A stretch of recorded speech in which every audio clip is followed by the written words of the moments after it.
જીવનના યુદ્ધને જીતવા માટે આ 5 પાંડવ જોઈએ. યુધિષ્ઠિર એટલે ધર્મ, ભીમ એટલે બળ, અર્જુન એટલે સાહસ, નકુલ એટલે બુદ્ધિ, સહદેવ એટલે બુદ્ધિ, નકુલ એટલે સૌંદર્ય. આ 5 વસ્તુ હોય ત્યારે જીવનનું યુદ્ધ. પણ એની સાથે કૃષ્ણની કૃપા ભળે ત્યારે મહાભારત જીતી શકાય. ચર્ચાઓ ઘણી કરી શકાય, પણ અર્જુનનો અર્થ થાય જે રુજુ છે એ અર્જુન, જે કોમળ છે, જે લાગણીશીલ, ભલે ગમે તેટલો યોદ્ધા છે, વીર છે. ક્ષમા વીરસ્ય ભૂષણમ, એટલે તો કહ્યું કે જેના બાહુમાં તાકાત બહુ હોય ને એનું હૃદય અતિ કોમળ હોવું જોઈએ. બળ જો ફૂલ છે તો એની સુગંધ કરુણા છે. કે જે તાકાતવાન વ્યક્તિ છે એના હૃદયમાં જો કરુણા નહીં હોય ને તો એની બળ જ જગતનો સર્વનાશ કરી નાખશે. અને એટલે જ આ દુનિયાના સમર્થ લોકો સમજદાર બનેલા રહે ને બહુ જરૂરી છે. એટલે જ એમને સત્સંગની વધારે જરૂર છે. અને સમર્થ લોકોની જો બુદ્ધિ બગડી ને તો દુનિયાનો સર્વનાશ કરી નાખશે. આજે પણ જોઈએ, ઘણી વાર ચર્ચા કરી, આમ રશિયાએ આવો એટેક ના કરવો જોઈએ આના ઉપર. અરે તું રોજ ઘરે એટેક કરે છે એનું શું? ખાલી જગ્યાનો ફરક છે ને, એ એના લેવલ પરથી કરે છે, તું તારા લેવલ પરથી કરે છે. મૂળ વાત તો આક્રમણની વૃત્તિની જ છે. એ નાના પાયો કે મોટા પાયો, જે સ્તરે હશે એ સ્તરે બીજાનું હડપવાની જે વૃત્તિ છે એ જ ધૃતરાષ્ટ્ર વૃત્તિ છે. ધૃતમ રાષ્ટ્રમ યેનસ, બીજાનું પડાવી લેવાનો જે વૃત્તિ છે એને ધૃતરાષ્ટ્ર કહેવાય છે. અહીંયા અર્જુનનો અર્થ થાય જે રુજુ છે, જે કોમળ છે, આટલો બળવાન હોવા છતાં જેના હૃદયમાં કરુણા છે. અને એટલે જ ભગવાને 5 પાંડવોમાંથી અર્જુનને કેમ પસંદ કર્યો? નહીં તો ધર્મને પસંદ કર્યો, કારણ કે ધર્મ સંસ્થાપનાર્થાય ભગવાન તો આવે છે ધર્મની સ્થાપના માટે. બળને પસંદ કરવો જોઈએ, કારણ કે પરિત્રાણાય સાધુનામ વિનાશાય દશકૃતા. એક તમે જુઓ તો એક પાંડવોને મુકતા જાઓ કે ભગવાન કેમ અર્જુનને પસંદ કરે છે. ચર્ચા કદાચ લાંબી થઈ જશે. અહીંયા અર્જુન વિષાદ યોગ, દરેક અધ્યાય યોગ છે. યોગના અનેક અર્થો ગીતાજી કરે. જે રૂઢ અર્થ હતો ને યોગનો પતંજલિનો, એને એક જુદો દ્રષ્ટિકોણ ભગવાન આપે. કાર્ય કૌશલમ યોગ, એને પણ યુજ્યતિ યોગ, અનેક યોગની અનેક વ્યાખ્યાઓ ગીતાજીમાં આવે છે. અને એટલા માટે યોગ શબ્દને સમજવા માટે ગીતાજીનો દ્રષ્ટિકોણ લેવો પડે. અહીંયા અર્જુન વિષાદ યોગ, વિષાદ જાગ્યો છે. અને વિષાદ જીવનમાં ક્યારે આવે? ઘણા લક્ષણો જોઈ શકીએ કે આપણા જીવનમાં શોક ક્યારે આવે, વિષાદ ક્યારે આવે. ઘણા રીતે એના પક્ષો જોઈશું. આપણે 18 અધ્યાય જોયું છે, બહુ ઊંડાણમાં ન જતા. અર્જુન વિષાદ યોગ શરૂ થાય છે. દુનિયાને દ્રષ્ટિ આપનારો આ મહાનતમ ગ્રંથ, અને એનો પહેલો શ્લોક બોલે છે એક અંધ વ્યક્તિ. ધૃતરાષ્ટ્ર ઉવાચથી ગીતાજીનો પ્રારંભ થાય છે.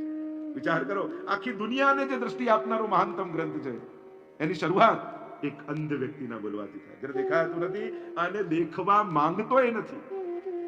કેવલ આંખોથી અંદર નથી, આ ગાંધારી આંખે પાટા બાંધ્યા નથી, અને એની બુદ્ધિ પર બી પાટા બાંધ્યા છે. જે જોવું જોઈએ એ જોવા નથી માંગતો, કારણ કે ક્યાંક એનો સ્વાર્થ હણાય જ. જો સત્યને જોઈ લે તો સ્વાર્થ સિદ્ધ ન થાય, અને સ્વાર્થ સિદ્ધ કરવા માટે સત્યને જોવા તૈયાર નથી. ધૃતરાષ્ટ્ર ઉવાચતિ ધૃતમ રાષ્ટ્રમ યેનસ, જે બીજાનું છલથી પડાવી લે એ જ ધૃતરાષ્ટ્ર વૃત્તિ છે. ધૃતરાષ્ટ્ર કોને કહેવાની ચર્ચા છે આખી. અને એ ધૃતરાષ્ટ્ર, એમ તો 5 દ્રષ્ટિ આપણે ગીતાજીમાં કહીએ ને, અનેક પ્રકારની દ્રષ્ટિ ગીતાજીમાં છે.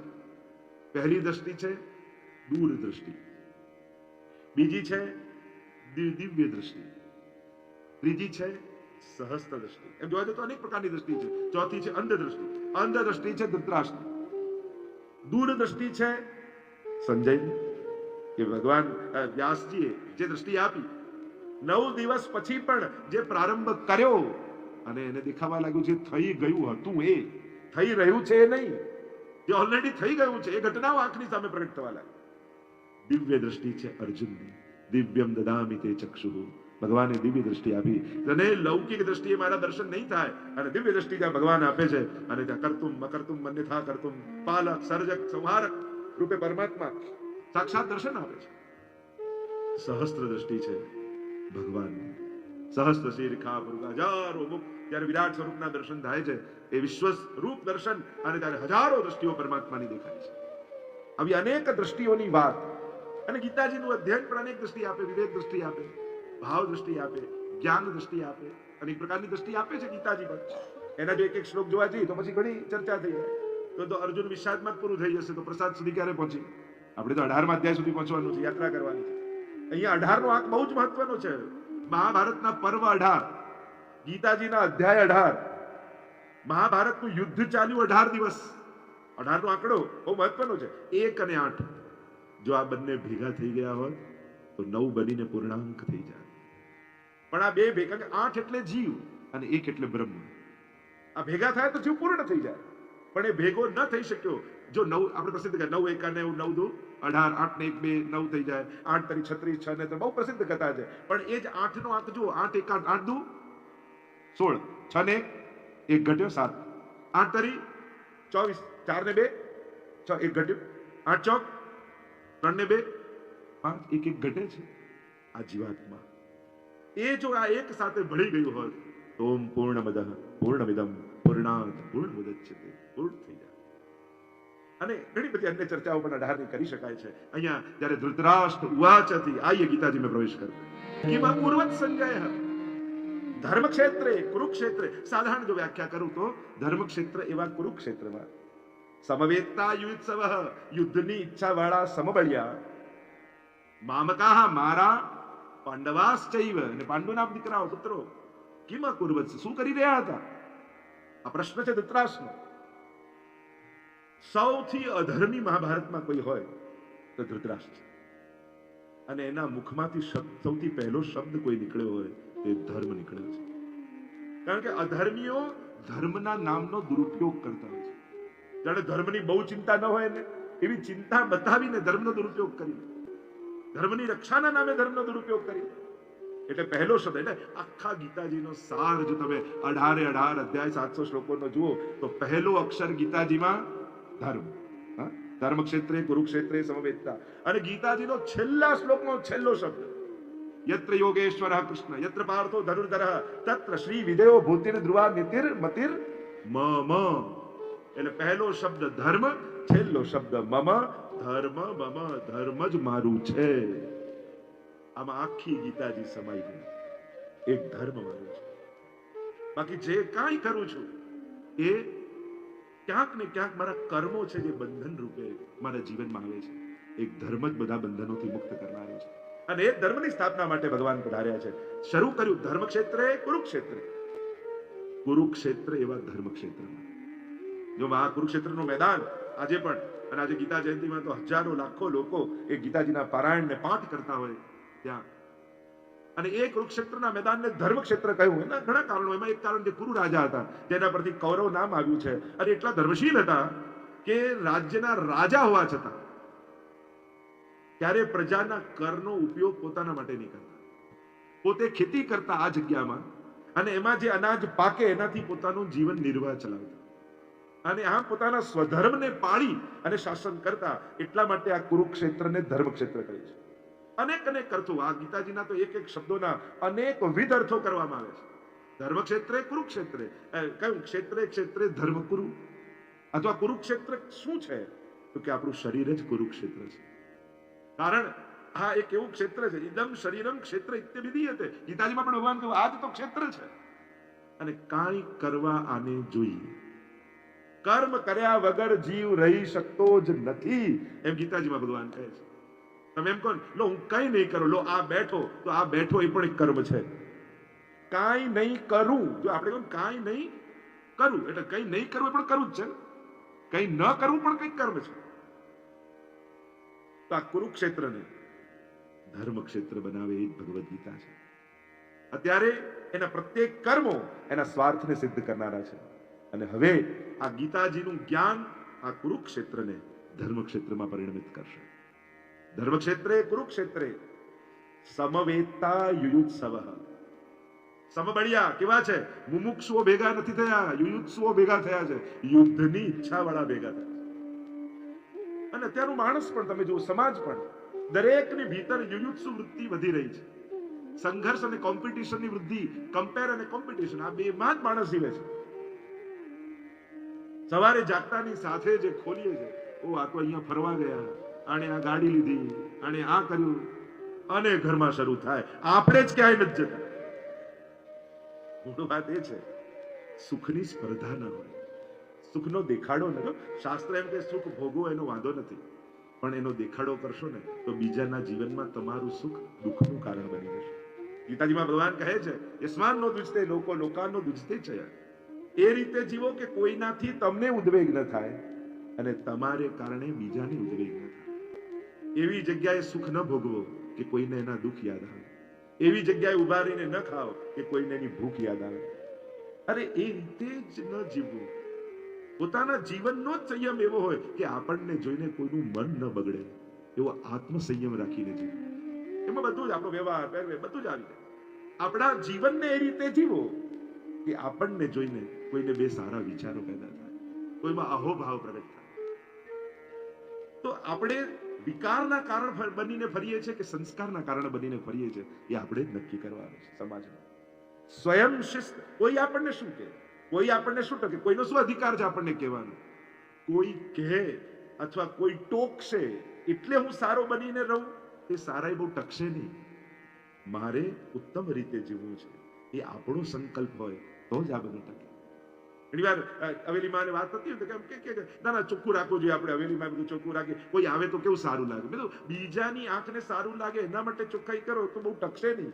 આપણને ગંદુ ગમતું નથી એટલા માટે આપણે ચોખ્ખું રાખવાનું છે કે આપણને ખરાબ પસંદ નથી. બીજા જોઈને રાજી. કારણ કે આપણી તકલીફ શું છે, આપણું જીવનનું બધું સારામાં સારી વસ્તુઓ, સારામાં સારા બધા પદાર્થો, જે કંઈ પણ મોંઘું અને સારું હોય છે ને એ હંમેશા આપણું બીજા માટે જ હોય છે. જો તમે સારામાં સારો તમારો ટી અને ડિનરનો સેટ ક્યારે કાઢો? કેમ હસવાનું? તમે ઘરમાં સારામાં સારી ચાદર ક્યારે પાથરો? તમે સારામાં સારા કપડા ક્યારે પહેરો? એટલે મહેનત કરીએ આપણે, કમાઈએ આપણે અને સારું બધું બીજા માટે. આનંદ કરી જાય.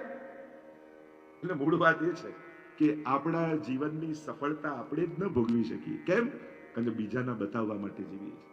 ખરેખર સારા દેખાવાની જેટલી મહેનત કરીએ છીએ ને એના કરતા 10% સારા થવાની મહેનત કરીએ ને તો ખરેખર સારા થઈ જઈએ. સારા દેખાવું તો બહુ અઘરું છે, સારા થવું સાવ સહેલું છે.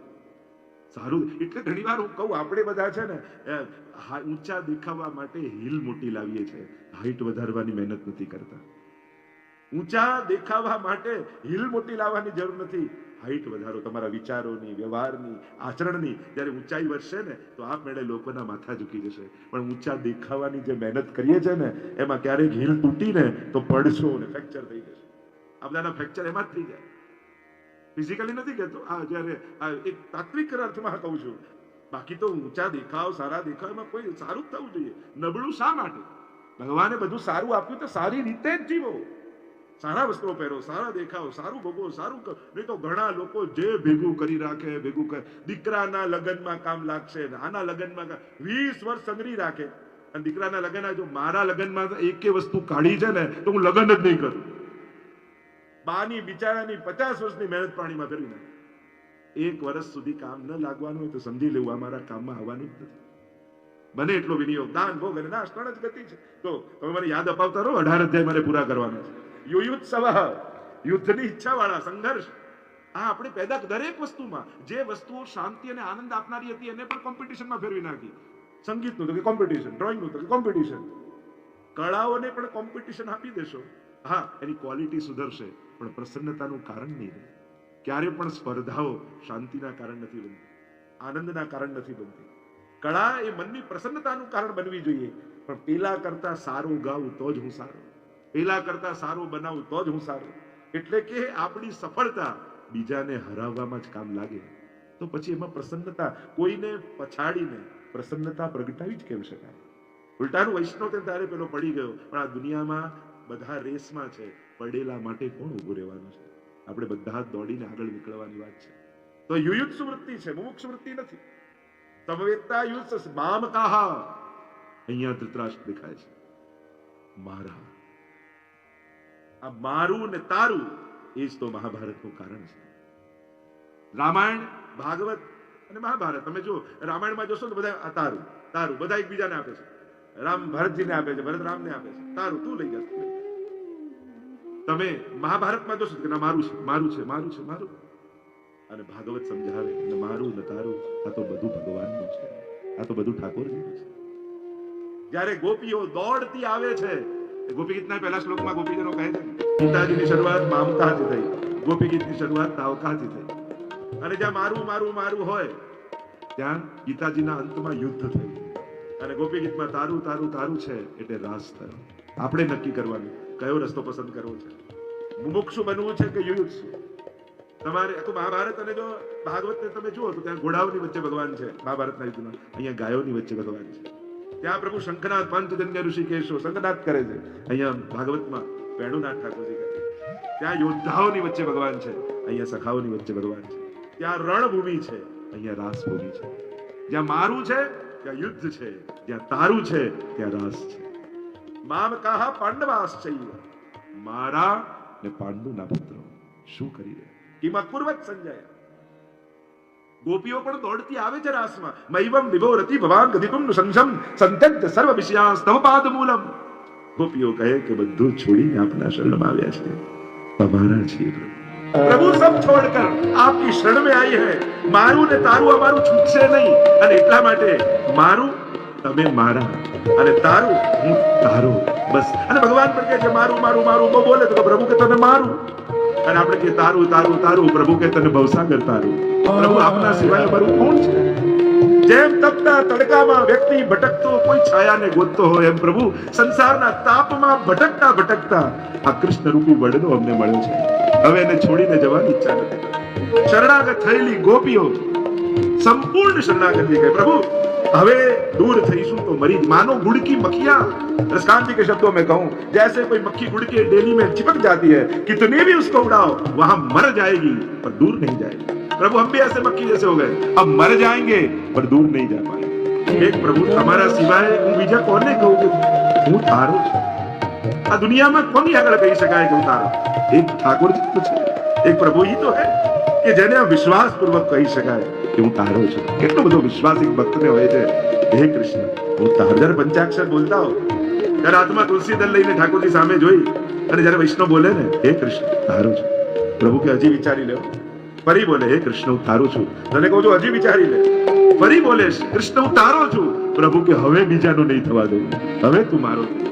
પ્રભુ 4 ડગલા ચાલીને મંદિરે પહોંચીએ છે, પણ અમને ખબર નથી હોતી એ અમારા 4 કે 7 ડગલા ચાલેલા એની પાછળ જિંદગી ભર આપ અમારી પાછળ પાછળ દોડતા, જીવન ભર અમને ખબર નથી પડતી ક્યારે આપ અમને આપણા ખભામાં લઈને કૂદકો મારીને વિપત્તિઓના ખાડામાંથી પાર ઉતારી દેતા હો છો.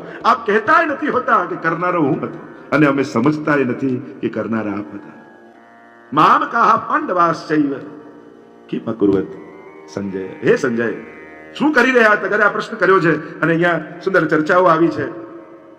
યુદ્ધ માટે બધા તૈયાર થયા છે, સામ સામે ગોઠવાયા છે. બધા જ ગોઠવાયા બાદ શંખનાદના ધ્વનિઓ ગુંજવા લાગ્યા, યુદ્ધની તૈયારીઓ થવા લાગી. અને જ્યારે યુદ્ધની તૈયારીઓ જોઈ, કોણ કોણ યુદ્ધમાં સામે લડવાનું છે મારે જોવું છે, અર્જુને જ્યારે કહ્યું, અને ત્યારે સેનાઓની મધ્યમાં રથ લઈ જાઓ. જોયે છે બધા જ સ્વજનો ઊભા છે, અને સ્વજનોને ઊભા જોઈ અર્જુનના મનમાં મોહ જાગવા લાગ્યો. જ્યારે મોહ જાગ્યો, અરે નકાંક્ષ વિજયમ કૃષ્ણ નચરાજ્યમ સુખાની ચ. યુદ્ધના શંખનાદો થઈ ગયા છે, અને હવે આના મનમાં મોહ જાગે છે. અર્જુનને એમ તમે જો અર્જુનના બધા લોજિકો સાંભળો તો થોડી વાર તો તમે અર્જુનના પક્ષે જતા. બુદ્ધિમાન છે ને અર્જુન, કોઈ સાધારણ નથી, શાસ્ત્રનો વેદતા છે. અને એના લોજિક, અરે બધા મરી જશે, વર્ણશંકર પ્રજા થશે, ચારે તરફ અધર્મ વ્યાપી જશે. થોડી વાર તો તમને એવું લાગે છે ધૃતરાષ્ટ્ર આની ભીતર પ્રવેશી ગયો, મામકાન તાવકા કરવા લાગ્યો. અરે મારા સ્વજનો, એમને કેમ મારું? જેના ખોળામાં રમીને અને સ્વજનોને મારીને રાજ્ય ભોગવીને કરવાનું શું? સ્વજનોને દુખી કરી સુખ ભોગવીને કરવાનું શું? અને એક તરફ તમે જોવા જાઓ તો એના લોજિકો તમને ગમવા લાગે, પણ અર્જુનની ભીતર અહિંસા નથી જાગી, કરુણા નથી જાગી, મોહ જાગ્યો છે. 2 પ્રકારનો અહંકાર અર્જુનની ભીતર છે કે હું મારીશ તો બધા મરી જશે, અને હું નહીં મારું તો બધા બચી જશે. નથી અર્જુન કોઈને જીવાડનારો, નથી અર્જુન કોઈને મારનારો. ભગવાન શાંતિથી સાંભળે છે. અર્જુન બોલે જાય છે. અનેક પ્રકારના જોવા જાઓ તો સંવાદ રૂપે ઘણી બધી ચર્ચાઓ પ્રથમ અધ્યાયમાં કરવામાં આવી. પોતાના તર્કો વિતર્કો આપતા આપતા અર્જુન અનેક પ્રકારની ચર્ચાઓ કરે. નકાંક્ષ વિજયમ કૃષ્ણ નચરાજ્યમ સુખાની ચ. નથી મારે વિજય જોઈતો, નથી રાજ્ય જોઈતું, સુખ ભોગવીને કરવાનું શું? ભગવાન આશ્ચર્યથી જોઈને કહે કે અરે તને કોઈ જીતાડવામાં રસે કોને છે? ભગવાનને અર્જુનને જીતાડવામાં કોઈ રસ નથી. અત્યારે ધર્મ અર્જુનના ખભે ચડીને બેઠો છે, ભગવાનને તો ધર્મને જીતાડવામાં રસ છે. અર્જુનને ક્ષણવાર માટે એમ થઈ ગયું કે મારામાં ભગવાનને પ્રેમ છે એટલે મારા માટે એની જોડે છે. ભગવાન અર્જુનને જીતાડવા માટે એની જોડે નથી, ધર્મના પક્ષે અર્જુન છે એટલે એને. જો તમે ગમે તેટલા સાચા પોતે હો પણ ખોટા પક્ષે જઈને ઉભા રહો ને તો ભોગવવાનું તમારે આવે. ભીષ્મજી કોઈ પણ રીતે ખોટા નહોતા, આખું જીવન બહુ સત્યતાથી બહુ સારી રીતે જીવેલા, પણ ઉભા રહેવાનો પક્ષ ખોટો નક્કી કર્યો. અધર્મના પક્ષે જઈને ઉભા રહ્યા તો અધર્મનો દંડ ધર્મશીલ એવા ભીષ્મજી પણ ભોગવવો પડે, કારણ કે ખોટા પક્ષે જઈને ઉભા રહ્યા છે. અહીંયા અર્જુનના મનમાં જાગેલો મોહ, અનેક પ્રકારના તર્કો જોયા. અરે આ રીતે અધર્મ વ્યાપી જશે, યુદ્ધ લડીને કરવું શું? ગાત્રો ઢીલા પડવા લાગ્યા, ગાંડી હાથમાંથી છૂટી ગયો અને રથના પાછળના ભાગમાં અર્જુન બેસી ગયો. અહીંયા પ્રથમ અધ્યાયને વિરામ આપ્યો છે. ઓમ તત્સદિ ઇતિ શ્રીમદ્ ભગવદ ગીતાસુ ઉપનિષદુ બ્રહ્મ વિદ્યાયામ યોગશાસ્ત્રે શ્રી કૃષ્ણ અર્જુન સંવાદે અર્જુન વિષાદ યોગો નામ પ્રથમો અધ્યાયઃ. બોલો કૃષ્ણ કનૈયા લાલ કી જય. એમ તો આ જ્યારે વિરામ કરું છું એના પણ એક એક અક્ષરો સમજવા જેવા છે, પણ જ્યારે સમય મળશે ત્યારે ચર્ચા કરીશું. દ્વિતીય અધ્યાય સાંખ્ય યોગ. અર્જુને જ્યારે પોતાના તર્ક વિતર્કો આપ્યા કે આ બધા મરી જશે, દયા હોવી જોઈએ, ધર્મનો નાશ થઈ જશે, શંકર વર્ણશંકર પ્રજા પેદા થશે, અનેક પ્રકારના તર્ક કુતર્કો આપે છે. મૂળ વાત છે પોતાની વાત સિદ્ધ કરવી છે.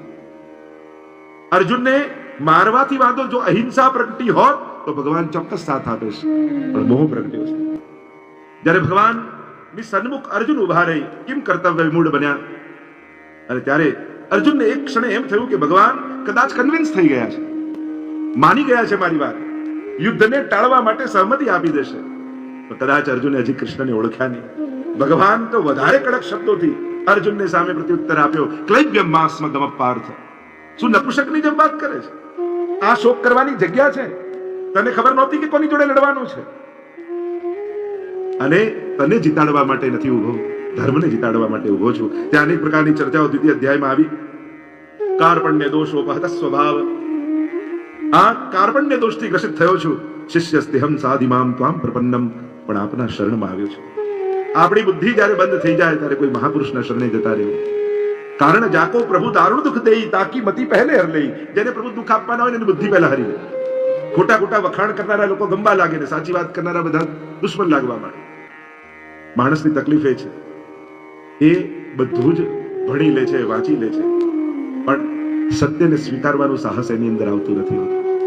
ગમે તેટલો ભણેલો ગાણો માણસ હોય, પણ કેટલી ભાષાઓ જાણતો હોય, પણ સત્યને સ્વીકારવાનું સાહસ જલ્દી આવતું નથી હોતું. અહીંયા જ્યારે સમજ બંધ થઈ, ભગવાનના શરણે ગયા અર્જુન. અને હવે શ્રી ભગવાન વાચ 11મો શ્લોક. હે અર્જુન, તું ન શોક કરવાની વસ્તુનો શોક કરી રહ્યો છે. તું એમ વિચારે છે કે તું આમને મારીશ તો મરી જશે ને નહીં મારે તો બચી જશે. અર્જુન, આ દેહ જન્મની સાથે જ મૃત્યુને નક્કી કરીને લાવે છે. માણસ જન્મ લે ને ત્યારે 3 વસ્તુ નક્કી થઈ જાય: જન્મ, મૃત્યુનું કારણ, મૃત્યુનું સમય ને મૃત્યુનું સ્થળ. તું નહીં મારે તો આ મરવાના છે. ન શોક કરો છો એ ભેગું આવે છે, મેળવો છો એ મૂકી જાવ છો. આજ ભગવાનની સંરચના છે. ન શોક કરવાની વસ્તુનો શોક ન કર. ઘણી વાર આપણને લાગે કે જાણે બધી વસ્તુમાં આપણે બંધાયેલા છે. ખરેખર વસ્તુઓએ આપણને નથી પકડ્યા, આપણે વસ્તુઓને પકડે. ઘણી વાર નહીં લોકો મારી આ બહુ લકી કાર, પછી વસ્તુ સગરી રાખે, ભલે વાપરે નહીં તો ભેગી કરી. અરે તું આના માટે લકી છું, કાર તારા માટે લકી નથી. આ વસ્તુ મારા માટે બહુ, અરે તું એના માટે લકી છું. સૌભાગ્ય માણસોનું હોય છે, વસ્તુઓનું નથી હોતું. અને એટલા માટે તમે ભાગ્યશાળી છો એના માટે કે તમે એને આટલું સાચવો છો, એને આવો સારો માલિક મળ્યો, એ એનું સૌભાગ્ય હતું. અને હંમેશા આપણે કારને ક્યારે એવું થાય કે ના, આને હમણાં લગ્નમાં જવાનું મોડું થાય છે, હમણાં બગડવું નથી, પછી ઘરે જઈને બગડીશ. ઘરને ક્યારે એવું થાય, હમણાં ઘરમાં લગ્ન છે, હમણાં તૂટવું ફોટું નથી, બધું પતી જાય પ્રસંગ પછી તૂટીશ. આપણે એને સાચવવાનું છે, એ આપણને સાચવે. ઘણી વાર આપણને એવું લાગે કે આ બધાએ આપણને સાચવી રાખ્યા છે. ના, આપણે આ બધું સાચવીએ છીએ. કારણ કે આ વસ્તુઓને ક્યારે તમારી ચિંતા થાય? આપણને ચિંતા હોય ઘર ખુલ્લું તો નથી રહી ગયું, લોક બરાબર કર્યું કે 2 વાર ચેક કરીએ. ઘરને ચિંતા થાય આપણી કે નાની વસ્તુ આમાં છે, ખુલવું નથી. આપણે સાચવીને બેઠા છે. એટલે જ કહ્યું ગતાસુ ને ગતાસુ નાનું સોચંદી પંડિતા. જતી વસ્તુના પંડિત લોકો ક્યારે શોક કરતા નથી. અને એમ કહી અનેક પ્રકારની સુંદર ચર્ચાઓ કરતા ભગવાન કહે ના સતો વિદ્યતે ભાવો ન ભાવો વિદ્યતે સત. એમ કહી અને ભગવાન સુંદર રીતે સમજાવવા લાગ્યા કે આ દેહ એવો છે જે જવાનું જ છે. નિશ્ચિત છે. તમે કાંઈ નહીં કરો તો બાળકમાંથી યુવાન થશો, યુવાનમાંથી વૃદ્ધ થશો, વૃદ્ધમાંથી આ દેહ છોડવાનો એક દિવસ આવવાનો. એટલે ત્યાં મહાભારતના પ્રસંગોમાં યક્ષ પ્રશ્નમાં આવે છે ને કે જ્યારે યક્ષ પ્રશ્ન કરે છે અને પાંડવોને પૂછ્યું, બધા તો કોઈ ઉત્તર ના આપે તો મરી ગયા, અને છેલ્લે યુધિષ્ઠિર ગયા. કેમ આશ્ચર્ય? આ જગતમાં સૌથી મોટું આશ્ચર્ય કયું છે? અને ત્યારે યુધિષ્ઠિરે જવાબ આપતા કહ્યું, બધાને ખબર છે કે એક દિવસ જવાનું છે, છતાંય જાણે અમરપટ્ટો લખાઈને આવ્યા હોય એ રીતે આપણે જીવીએ છીએ. મર્યા પછી ક્યાં જઈશ એની કોઈને ચિંતા નથી. મારી શું ગતિ થશે એની કોઈ ચિંતા નથી કરતી. નિશ્ચિંત થઈને પાપ કરીએ છીએ. કરેલું તો ફરી ફરીને પાછું આવવાનું છે. કર્મથી કોઈ ભાગી શકતું નથી. કર્મ ભાગ્ય બનીને એક દિવસ સામે આવીને ઊભું જ રહેવાનું છે. અને એટલા માટે વ્યક્તિએ સાવધાન રહેવું. દરેક કર્મ કરતા પહેલા મનમાં ચિંતન થવું જોઈએ કે આ શું થઈ રહ્યું છે, આનું બંધન શું છે. અને મૃત્યુને એટલી સરળતાથી ભગવાન સમજાવે છે. વાસાંસ જીર્ણાની યથા વિહાય નવાની ગૃણાતિ નરોપરાણી. આ મૃત્યુ છે શું અર્જુન? તું એને અંત ન માનજો. શરીરનો અંત હોય છે, જીવનનો અંત નથી હોતો. જીવન પૂર્તિ નથી હોતી. મુકદ્દરની સમસ્યાઓ મૃત્યુને બાદ પણ રહી ગઈ છે હસ્તરેખાઓ. શરીર પૂરું થઈ જાય એનો અર્થ જીવન પૂરું થઈ ગયું એવું ન માનતા. જીવનની યાત્રા તો અનંત છે. ભલે એમ કહીએ ખાલી હાથે આવ્યા ને ખાલી હાથે, કોઈ ખાલી હાથે આવતું નથી. કેટલું લખાઈને લાવીએ છે અને કેટલું લખીને જઈએ છે. કેટલું માણ. આજે તો આપણે જેવા છીએ એવા સ્વભાવ, પ્રકૃતિ, આપણે આ બધાની પાછળ પણ ગત જન્મોના કેટલા કર્મો કામ કરે છે. આપણી પ્રકૃતિ જેવી છે એની પાછળ કેટલા કર્મો છે. એટલા માટે આ દેહ તો જવાનો જ છે, પણ શરીરનો અંત જીવનનો અંત નથી. જીવનની અનંત યાત્રા છે. એટલે કે વાસાંસ જીર્ણાની યથા વિહાય નવાની ગૃણાતિ નરોપરાણી. જેમ ઝાડ પરથી પત્તાઓ કરી જાય, જેમ જૂના વસ્ત્રો છોડી નવા વસ્ત્રો પહેરી લઈએ, એમ આ શરીર રૂપી વસ્ત્ર ઘણાના 50 વર્ષના, ઘણાના 60, ઘણાના 70, ઘણાના 80, અને બહુ વાપરો તો કરચલી પડી જાય, કરચલી વાળા થઈ જાય. એટલે આપણે શું કરીએ? તમે જોબ પર ગયા હો, દુકાન પર ગયા હો, કામ કરીને બધા મલિન બધા વસ્ત્રો થયા હો, એટલે તમે લોકો એમ કરો, ઘરે આવી સ્નાન કરીને નવા વસ્ત્રો પહેરો, પછી શું ફ્રેશ થઈ ગયા હો. એમ જ્યારે અનેક વર્ષોનું આ પહેરેલું કપડું શરીર રૂપી ઘણું કાર્ય કર્યું, કેટલું ઘસાયા, કેટલા લોકો માટે દોડ્યા, અને પછી એમ થાય કે મૃત્યુ પણ પરિવર્તનની શરૂઆત છે. પ્રત્યેક લય એ સર્જનનું પહેલું ડગલું છે. પ્રત્યેક વિસર્જન એ સર્જનની નવી શરૂઆત છે. એમ પ્રભુ અનેક પ્રકારથી સમજાવતા. અને નૈનમ છંદંતી શસ્ત્રાણી નૈનમ દહતિ પાવક, અનેક પ્રકારથી જે આપણે ત્યાં આત્માની ચર્ચા કરવામાં આવી છે. અને ભગવાન કહેવા લાગ્યા, જાતસ્સહિ ધ્રુવો મૃત્યુ. જે જન્મ્યો છે એનું મૃત્યુ નિશ્ચિત છે. લોકો કારણો જુદા જુદા આપે કે આ હાર્ટ એટેક, અને એક્સિડન્ટ થયું, અને આ થયું, અને આ. મૃત્યુનું એક જ કારણ દુનિયામાં છે, એ છે જન્મ. જે જન્મ્યો છે એનું મૃત્યુ નિશ્ચિત છે. માણસ એટલો અસમર્થ છે કે આપણું તો બર્થ સર્ટિફિકેટ બીજા લેવા જાય ને ડેથ સર્ટિફિકેટ બીજા લેવા જાય. ભલે આધાર કાર્ડ રાખ્યો હોય, પણ હોય તો નિરાધાર જ હંમેશા માટે. ભગવાન ના શરણે ન જાય ત્યાં સુધી નિરાધાર જ છે.